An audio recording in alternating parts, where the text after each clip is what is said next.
नमस्कार, अस्सलाम वालेकुम, सत श्री अकाल, जय झूलेलाल। मैं हूं जी प्रेम मटलानी और आप देख रहे हैं हालात हाजरा का प्रोग्राम।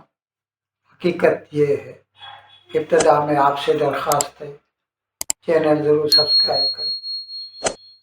दोस्तों, आजकल भारत में जर्मनी का चांसलर जनाब फ्रेडरिक मर्ज भारत के सरकारी दौरे पर आया हुआ है और भारत के वज़ीर आज़म जनाब नरेंद्र मोदी ने उसका खैर मकदम अहमदाबाद में किया। अहमदाबाद में आजकल इंटरनेशनल काइट फेस्टिवल हो रहा है।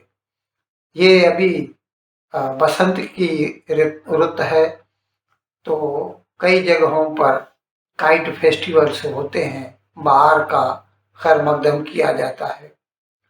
अहमदाबाद में साबरमती नदी के किनारे ये इंटरनेशनल काइट फेस्टिवल का एहतमाम किया गया था। दोनों लीडरान यानी जनाब मोदी और फ्रेडरिक मर्ज दोनों ने खुली जीप में किनारे से काइट फेस्टिवल देखा।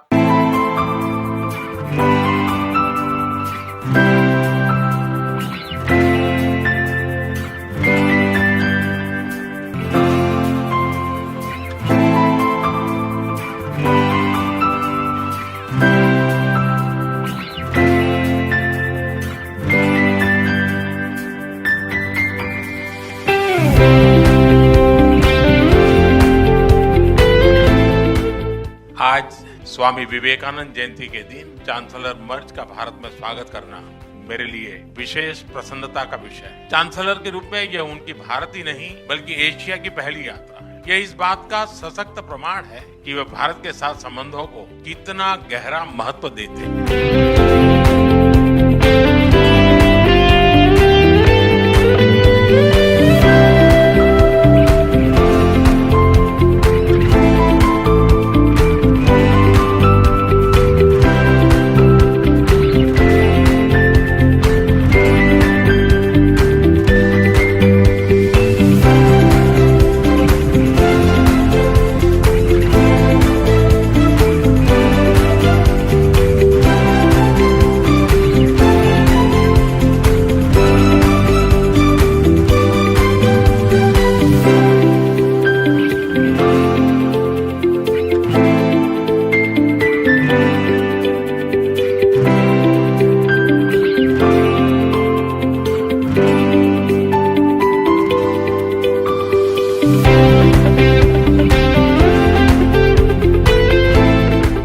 भारत जर्मनी के साथ अपनी मित्रता और साझेदारी को और सुदृढ़ करने के लिए पूरी तरह से प्रतिबद्ध है। भारत और जर्मनी जैसे देशों की अर्थव्यवस्थाओं के बीच करीबी सहयोग पूरी मानवता के लिए महत्वपूर्ण है। बढ़ते व्यापार और निवेश संबंधों ने हमारे स्ट्रेटेजिक पार्टनरशिप को नई ऊर्जा दी है।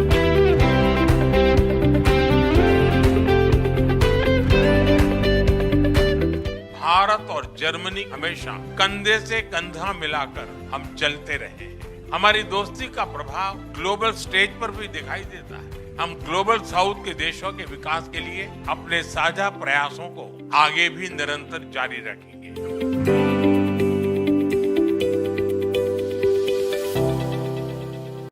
फिर उतर के पैदल वहां से गुजरे और कई पतंग उड़ाने वालों से बजाते खुद बात भी की।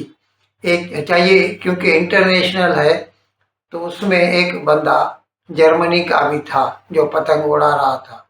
उसके साथ भी रुककर दोनों ने गैर रस्मी बातचीत की और फिर वहां से खड़े रह के साबरमती के दूसरे किनारे पर होते हुए आतिशबाजी के नज़ारे देखे।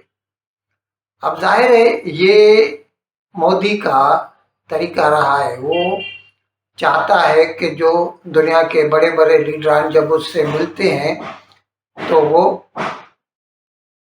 अपने आप को कंफर्टेबल महसूस करें, जैसे अपने घर में हों, विदेश में नहीं है, फॉरेन में नहीं है।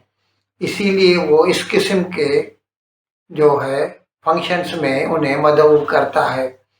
वैसे एक ज़माना था चीन के सदर जनाब शी जिनपिंग को भी इसी तरह साबरमती के किनारे पर उसका खैर मकदम किया था मोदी ने, लेकिन उसका नतीजा कुछ अच्छा नहीं निकला। खैर वो एक अलग बात है। तो यहाँ पर साबरमती के किनारे पर इंटरनेशनल काइट फेस्टिवल देखा दोनों रहनुमाओं ने, और फिर सीरियस होके अच्छा ये इसके साथ साथ उन्होंने गांधी आश्रम भी देखा साबरमती के किनारे पर जो वाक़ है, और फिर दोनों ने सीरियस नोट पर एक दूसरे के साथ बातचीत की, और उसमें 19 MOU मेमोरेंडम ऑफ अंडरस्टैंडिंग पर दस्तखत किए। अफसरान ने दस्तखत किए दोनों लीडरान की मौजूदगी में। और ये जो मेमोरेंडम ऑफ अंडरस्टैंडिंग्स हैं ये डिफरेंट स्ट्रीम्स से वास्ता रखते हैं। इसमें खैर सबसे ऊपर तो डिफेंस है, दिफा है। भारत जर्मनी से सबमरीन से ले रहा है, ये मैं पहले भी आपको बता चुका हूँ। और इसके अलावा दूसरे भी जो जर्मनी तो खैर बहुत आगे है इंजीनियरिंग में, दुनिया में टॉप पर समझा जाता है। तो दिफा के मामले में और टेक्नोलॉजी के मामले में, और आजकल जो ज़माना है semiconductor, rare earth, minerals, metals, magnets, इन मैदानों में, इन फील्ड्स में भी एक दूसरे के साथ ताउन करने के मायदे किए गए। अच्छा, यहाँ पर चलते चलते गो कि उसका इस वक्त कोई बताना ज़रूरी तो नहीं है, लेकिन आपकी इत्तला के लिए अर्ज़ कर दूं कि ताज़ा तकरीबन महीना डेढ़ पहले भारत ने जर्मनी को दुनिया की चौथी बड़ी इकोनॉमी के मंच से पीछे धकेल दिया है। यानी महीना भर पहले दुनिया की चौथी बड़ी इकोनॉमी जर्मनी था, भारत पांचवी था।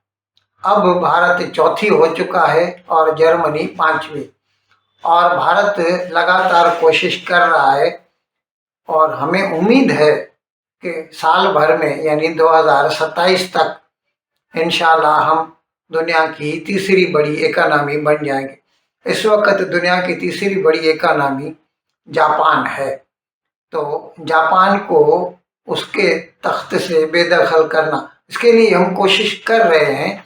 बाकी उसके आगे तो फिर चीन है दुनिया की दूसरी बड़ी इकोनॉमी, और अमेरिका है पहली, वो तो हमसे बहुत आगे हैं। वहाँ तक पहुँचने में तो हमें जो है बहुत वक्त लगेगा, दहाइयाँ लग जाएंगी। खैर हम अपनी इसी कोशिश कर रहे हैं, और इस सिलसिले में मैं आपकी इत्तला के लिए अर्ज़ कर दूँ, मैंने ताज़ा कई ऐसे प्रोग्राम किए हैं। मैंने बताया कि किस तरह भारत की जो GDP है अभी लास्ट क्वार्टर की जो हुई 8.2% थी, और हो सकता है कि पूरे साल की मिलाकर 7.5% तक हम पहुंच जाएं। जिस हिसाब से हम वसूख से कह सकते हैं, यकीन से कह सकते हैं कि इस वक्त भारत दुनिया की जो बड़ी बड़ी इकोनॉमीज़ हैं उनमें सबसे ज़्यादा आगे तरक्की कर रहा है। और इसके अलावा इसमें उसकी मदद जो है ना, वो भारत की लो रेट ऑफ इन्फ्लेशन जो है, अफरात ज़र की जो शरह है भारत की अभी 1.3% है दिसंबर में। इससे पहले नवंबर में तो 0.7% थी, और जो WPI होलसेल प्राइस इंडेक्स वो तो नेगेटिव जा रही है। तो ये जो आदाद शुमार हैं, आंकड़े हैं, ये बताते हैं कि भारत की जो इकोनॉमी है it is on the right path to achieve higher and new goals. और इस सिलसिले में कल अमेरिका का जो नया एम्बेसडर भारत में कायम हुआ है सर्जियो गोर, उसने कल चार्ज ली, और उसने वहाँ पर तकरीर करते हुए बताया कि हमारी टीम आ गई है और हम भारत से बायलैटरल ट्रेड एग्रीमेंट पर बात कर रहे हैं। और उसने तो उम्मीद दिलाई कि हो सकता है जुमेरात तक, यानी बाकी सिर्फ 2 दिन बचे हैं, जुमेरात तक हम आपस में बायलैटरल ट्रेड एग्रीमेंट कर सके। अगर ऐसा हो जाए तो ये भारत के लिए बहुत खुशाइंद साबित होगा। तो इस लिहाज से हम कह सकते हैं कि भारत की जो पॉलिसीज हैं they are on the right path, और हम जो भी बड़े बड़े टेक्नोलॉजी में ताकतवर ममालिक हैं उनके साथ कोलैबोरेशन कर रहे हैं और भारत की टेक्नोलॉजी को आगे ले जा रहे हैं।